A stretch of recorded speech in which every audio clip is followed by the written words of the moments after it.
I know what you're thinking. How did this happen? What have you brought today? Tell me. A contender. It's main event time. I give you your incredible... Yes! We know each other. He's a friend from work. A-D-N. It's Headphones Neil!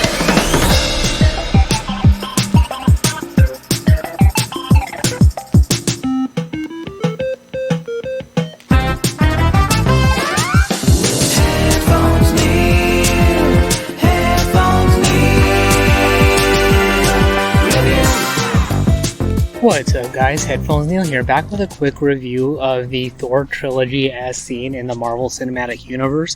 So after rewatching the Avengers trilogy, I got to thinking that I didn't remember too much about the Thor films, notably the first Thor and Thor the Dark World.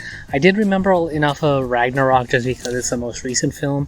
I know I had seen the first two, but for the life of me, I couldn't really remember the plot or what happened, aside from the references in the rest of the Avengers films. So I decided to rewatch the trilogy to see how they hold up, how they progressed, how they improved the character of Thor over the three films, and how they relate to his character in the rest of the MCU. So overall, I want to say that probably Thor the Dark World and Ragnarok are the better of the two films, just because there's a lot of progression and substance as far as progressing Thor's character.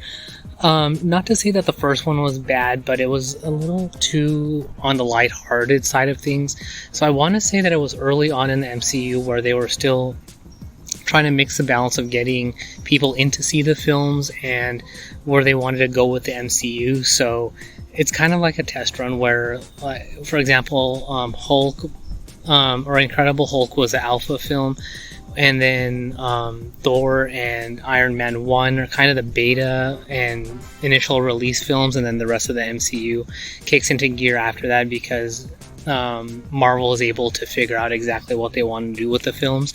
And then when you get into the Dark World, it's a much more refined version of the first Thor film, and when you look at it, aside from the villain change, it is actually to me, it feels like much of the same film, but the characters have their understanding and progression from the prior film and the events of all the other MCUs. So, and notable also because of Avengers 1. So, overall, it is a good trilogy of films as far as progressing the character, introducing another character in that is not of Earth, and setting up the MCU to expand the universe of the minds of the people in the MCUs that are living on Earth. So, for example, like what we see in Captain Marvel, and then with Tony Stark and Iron Man, and Dr. Selvig and Jane Foster, to bring it back around to Thor. So, overall, when you watch the films, I would say watch them in release order because the progression works out best, and in general that's the best order of the films.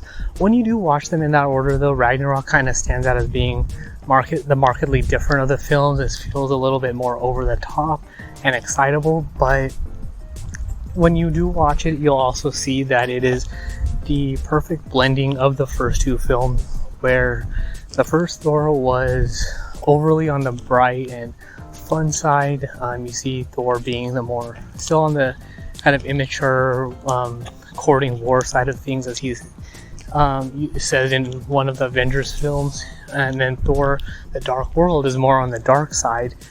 No connection with the title, but it's more on the dark side as far as dealing with the Dark Elves and the ether. So when you get to Ragnarok, it blends those two concepts very well. So you do have the idea of Ragnarok via Thor's sister Hela, and kind of the hope and enjoyment that you see between Thor and Hulk. So generally all of that works. So for me, I'm not sure why I didn't remember the first two films. I probably saw them a little bit after they came out, and because it had been a number of years, or I'm not as big up on my Thor lore, that I didn't remember much. But watching them now, I'm glad I did, just to have that baseline. Because, for example, in the first Thor, all I remembered really was the Bifrost Bridge. And I know Thor and Loki were in it, and that was really the bulk of it. I mean, I wouldn't, up until I rewatched it in the past few days, I couldn't tell you what happened in the films, what was going on, what the plot was, how it related to anything else. And same thing with the Darkhold. I was drawing a total blank of anything that happened. Figuring it out based on the rest of the MCU, I could tell you that the Dark Elves were a part of it, and the Ether was somehow involved, but that was about it. Notably because we have Thor and Rocket Raccoon going back for the Ether, but that was about it. I mean, I really thought in the second Thor that Natalie Portman's character had a smaller role than she did, but she was actually the central part of it.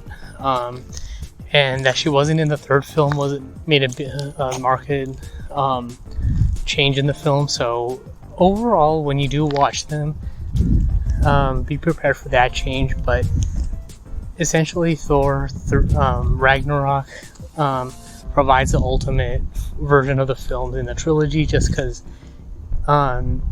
it provides a good merging of the first two. So if anything, watch that third film. Granted, a lot of things will not make sense. They don't really reference Jane Foster too much. I think they bring up Dr. Selvig. Actually, I don't even think they bring up Dr. Selvig, but if you watch the rest of the MCU or even the Avengers trilogy, then you're not going to know who Dr. Selvig is or why Jane Foster is important unless you watch the first two films. But like I said, overall they're good films, so if you haven't seen them in some time or haven't seen them at all, but you are a Chris Hemsworth fan, you want to see the connection being built between Thor and Agent Coulson, you want to see the friendship between Hulk and Thor, why Hulk, Thor, and Loki are on the ship at the beginning of Avengers Infinity War or Endgame, basically what's going on there. So all in all, the films do a very good job as far as the cosmic MCU versus the MCU on Earth that's dealt with in the Iron Man trilogy, and then like Captain America is a good history lesson. So once the third Guardians of the Galaxy comes out, I am thinking that I'm going to do a rewatch there of all three films to see how they hold up. But in general, Marvel, this is one of those cases where you can see why Marvel is doing as well as it does, because when you watch any of their trilogy of films, whether it's Thor, Iron Man, or Captain America, they're all very tight stories, or even Avengers for that matter, to have a summary. They're all tightly told stories, but it makes you want to go out and watch all the other related films in the MCU. So that's all there is for this particular review. Like I said, it was kind of one of those things where I was drawing a blank on the first two films, so I wanted to rewatch the trilogy to see how it holds up and kind of get that refresher as we go into Phase 4, especially with Hawkeye coming later in 2021. What If coming, I want to say at the end of August 2021, Shang-Chi coming in Q4 of 2021, and as they continue into Phase 4. So that's all there is for this particular review. So if you want to get in touch with me, comment on this review, provide your own feedback, commentary, things you like, didn't like, or anything like that, you can find me on Twitter at PatelN01. The website is headphonesneil.reviews for past episodes, subscription links, supporting the show, and all of that good stuff. And if you're a supporter of the show on Patreon at patreon.com/PatelN01, we're rapidly approaching the August 2021 meetup, so you get links to the videos and playlists on YouTube as far as the ramp up to that meetup, some background of what's going to happen there, and all of that good stuff. So very exciting stuff's there. So by becoming a patron, you can get access to that content, especially if you are in a place where you cannot make it, or you can't afford to make it, or in general you're unable to make it to the meetup. Then you can check out those various updates, and then there will be videos from the meetup as well, as far as doing brand new thing with a video and audio review.